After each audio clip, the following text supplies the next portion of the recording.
Hello friends, मैं माधव कुमार स्वागत करता हूं आपका आपके अपने चैनल में जिसका नाम है ड्रीम डोज। तो आज हम लोग सीखने वाले हैं विज्ञान से रिलेटेड कुछ ऐसे टर्म्स, कुछ ऐसे यंत्र जिसका उपयोग किसी ना किसी चीज़ को मापने में किया जाता है। लेकिन जो भी लोग इस चैनल पे नए हैं, कृपया इस चैनल को सब्सक्राइब कर लें और हमारे वीडियोज़ को लाइक करना ना भूलें। तो चलते हैं आज के टॉपिक की तरफ।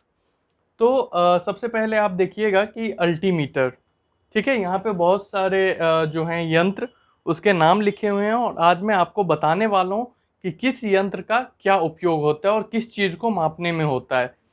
जो भी क्वेश्चंस आज मैं आपको बताने वाला हूँ, जो भी टर्म्स मैं आपको बताने वाला हूँ, वो आने वाले एग्जाम्स में काफ़ी इम्पोर्टेंट होने वाले हैं।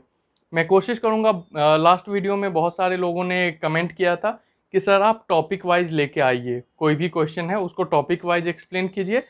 तो मैंने सोचा कि it's a good idea to explain topic wise, क्योंकि उससे क्या होगा कि आपके एक एग्ज़ाम नहीं, आने वाले सारे एग्ज़ाम्स के टॉपिक्स क्लियर हो जाएंगे। और मेरा कोशिश रहेगा कि आपको इस तरह प्रिपेयर करवाऊं कि आने वाले किसी भी एग्ज़ाम में आपका विज्ञान से रिलेटेड कोई भी प्रश्न ना छूटें।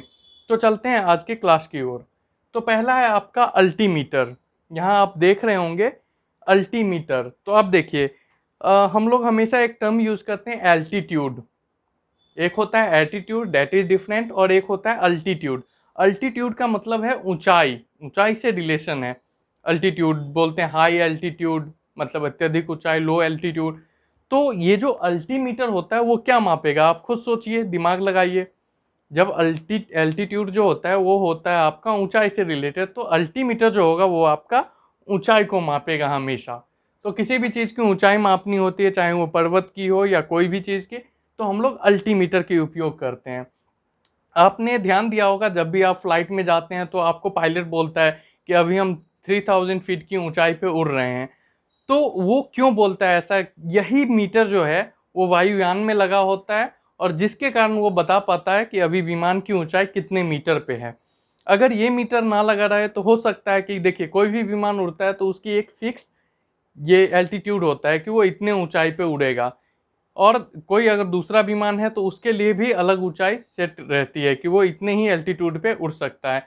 अगर ये मीटर नहीं रहेगा तो क्या होगा कि हमें पता नहीं चलेगा कि विमान कितने फीट की ऊंचाई पे उड़ रहा है, और हो सकता है कि ऐसी स्थिति में विमान क्रैश होने के भी चांसेस रहेंगे। तो आप याद रखिएगा, हमेशा अल्टीमीटर जो होता है वो आपका एल्टीट्यूड यानी कि ऊंचाई मापने में काम आता है, और ये जनरली विमान में लगा होता है। विमान में जनरली अगर आपसे क्वेश्चन किसी भी तरह से घुमा के पूछ दे तो आप इसका आंसर, मेरा समझाने का तात्पर्य यही रहता है कि आपसे क्वेश्चन किसी भी तरह से घुमा के पूछ दे, आप कंफ्यूज नहीं होइएगा, ठीक है। क्योंकि कभी भी किसी एग्जाम में आपका ditto same to same question नहीं पूछेगा, क्वेश्चंस को घुमा फिरा के पूछेगा। तो आप हर एक चीज के लिए, जैसे पूछेगा विमान में ऊंचाई नापने के लिए किस यंत्र का प्रयोग किया जाता है, या आपसे क्वेश्चन ये भी दे देगा, ऊंचाई का जिक्र भी नहीं करेगा और बोल देगा निम्नलिखित में से कौन सा यंत्र विमान में लगा होता है।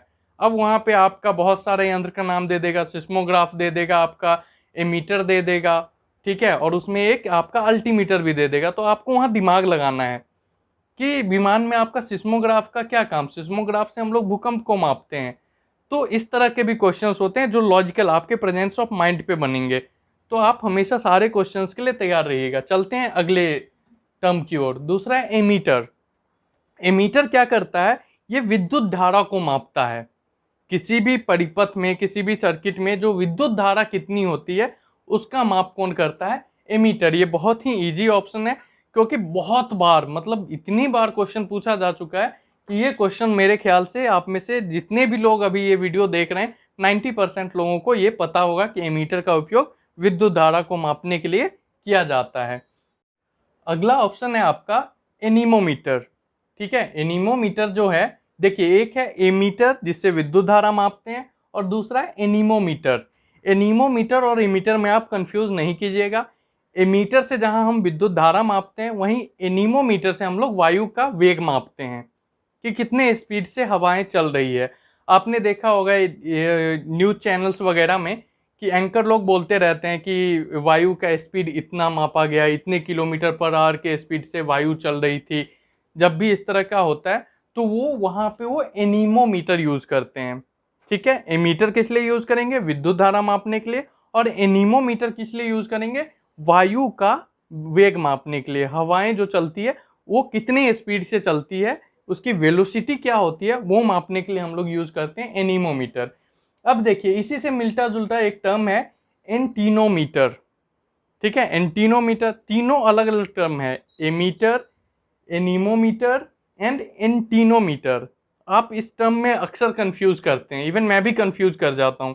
तो एंटीनोमीटर जो होता है उससे हम लोग क्या करते हैं, सौर विकिरण, सूरज से जो रेडिएशन निकलती है, विकिरण निकलती है, उसको हम लोग मापते हैं, ठीक है। तो एमीटर से विद्युत धारा, एनीमोमीटर से वायु वेग, और एंटीनोमीटर से हम लोग सूरज से जो विकिरण निकलती है, रेडिएशन निकलती है, उसको मापते हैं।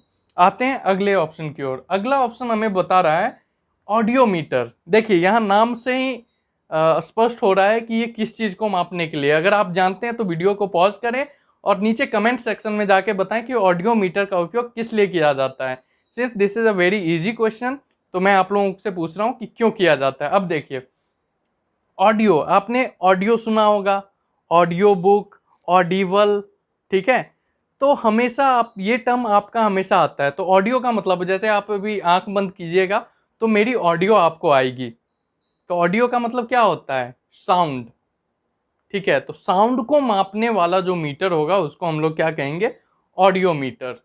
जिन लोगों ने भी ऑडियो मीटर का साउंड से रिलेट किया है वो लोग बिल्कुल सही हैं, and keep it up.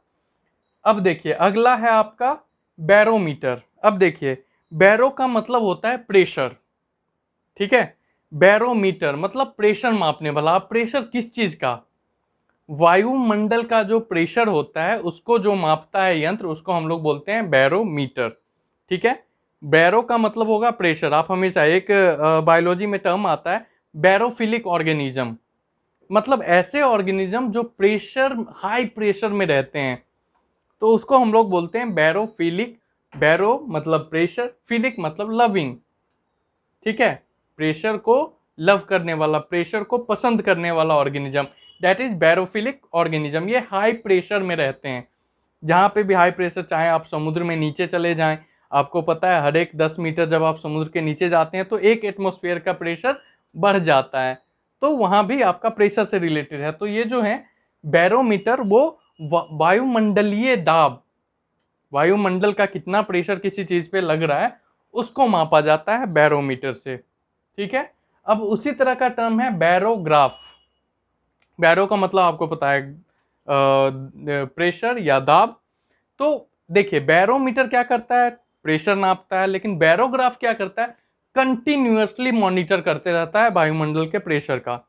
Barograph से आप कंटिन्यूअस मॉनिटर नहीं कर सकते हैं, जबकि सॉरी बैरोमीटर से आप कंटिन्यूअस मॉनिटर नहीं कर सकते हैं, जबकि बैरोग्राफ जो है उससे आप रियल टाइम कंटिन्यूअस मॉनिटरिंग कर सकते हैं वायुमंडलीय दाब का। तो आपका हमेशा एग्जाम में क्वेश्चन पूछता है, बैरोमीटर से बहुत बार पूछा जा चुका है ये क्वेश्चन, ठीक है। तो बैरोमीटर और बैरोग्राफ में आपको डिफरेंस पता चल गया होगा। उसी तरह आप लोग एमीटर, एनीमोमीटर और एंटीनोमीटर में कभी कंफ्यूज नहीं कीजिएगा।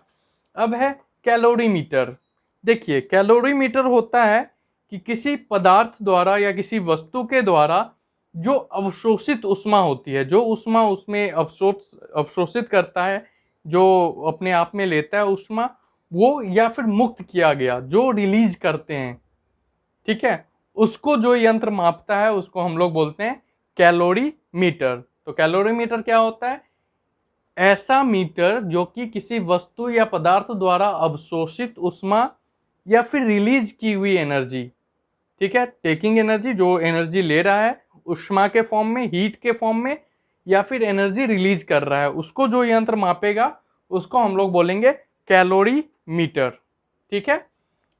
आई होप कि ये सारे टर्म्स आपको याद आ गए होंगे, और इससे एग्जाम्स में क्वेश्चन पूछता ही पूछता है।